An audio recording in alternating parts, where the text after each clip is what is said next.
अब जैसे गाड़ी चल रही है और आप अपने ही सामने गाड़ी के पथ को देखेंगे ना, अगल बगल तो ऐसे ड्राइवर तो देखता नहीं। अब पशु रूप में उसको ज्ञान तो है नहीं, मतलब देसी गाय, नील गाय या कोई जंगली पशु, वो अपनी रफ्तार से भाग। अब आप अपनी रफ्तार से जा रहे हैं, तो अचानक ऐसा हो गया तो काल, उसका नियत समय है, वो मरे, उसमें मरेगा। हमारा लक्ष्य नहीं है। पर हम दयालु हृदय होने के कारण थोड़ा दुख मान सकते हैं, पर उसे पाप नहीं कहा जा सकता। पाप तब होगा जब हम लक्ष्य करके उसको मारें, कि सामने से आराम से जा रही है, हम रफ्तार बढ़ाई और टक्कर मारी और निकल गए। हम देख रहे हैं, फिर टक्कर लग रही है, अब वो गौ हत्या होगा, अब वो पाप होगा। जब हमारा लक्ष्य नहीं है और हम अपने ड्राइवर को सावधान रहना, अपने मार्ग पर ही देखना है।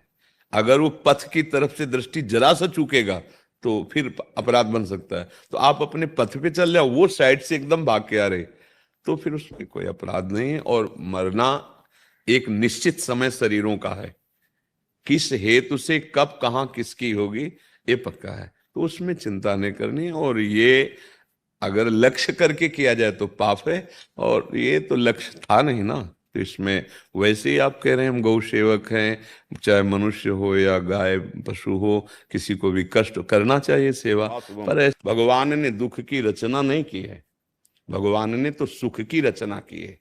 तुम भगवान के अंश हो, तो देखो लिखा है, ईश्वर अंश जीव अविनाशी, चेतन अमल सहज सुख राशि। तुम्हारा स्वरूप सुख राशि है, तुम्हारे स्वरूप में अभाव है ही नहीं।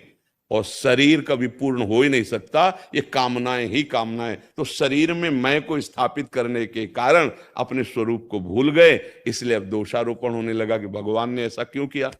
हो कौन तुम? हम आपसे पूछें आपका परिचय, आप कौन हो, तो आप क्या उत्तर दोगे? प्रभु के अंशी। उसको क्या भाव है? सच्चिदानंद है वो तो।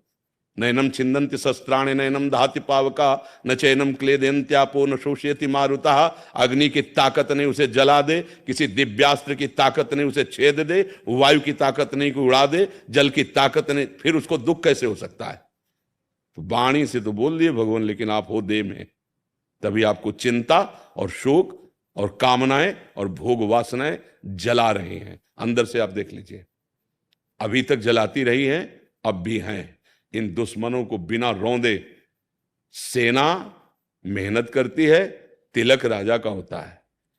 इंद्रियां, मन बुद्धि आदि ये गलत मार्ग में जा रहे हैं, इनको सत्य में स्थापित कर दो, आप राजा हो। अभी आप स्वराज्य पर स्थित होते ही सब दुखों की निवृत्ति हो जाए, क्योंकि आपको कोई दुख छू नहीं सकता। सृष्टि में पैदा नहीं हुआ दुख जो आपको छू सके। और भगवान पहले कह रहे हैं कि देखो, इस कमरे में जाओगे तो इसका नाम है दुखालयम। संसार को क्या लिखा है? दुखालयम अशाश्वतम। मेडिकल स्टोर में जाओ, बोलो 250 ग्राम जरा रबड़ी देना, तो आपकी तरफ देखेगा, कहेगा दिमाग ठीक है आपका? ये तुम्हारा शरीर की जो आम बुद्धि है या ज्ञान कहते तो ये तुम्हारी तुम कहाँ हो? तुम देखा है? अपने को समझा है?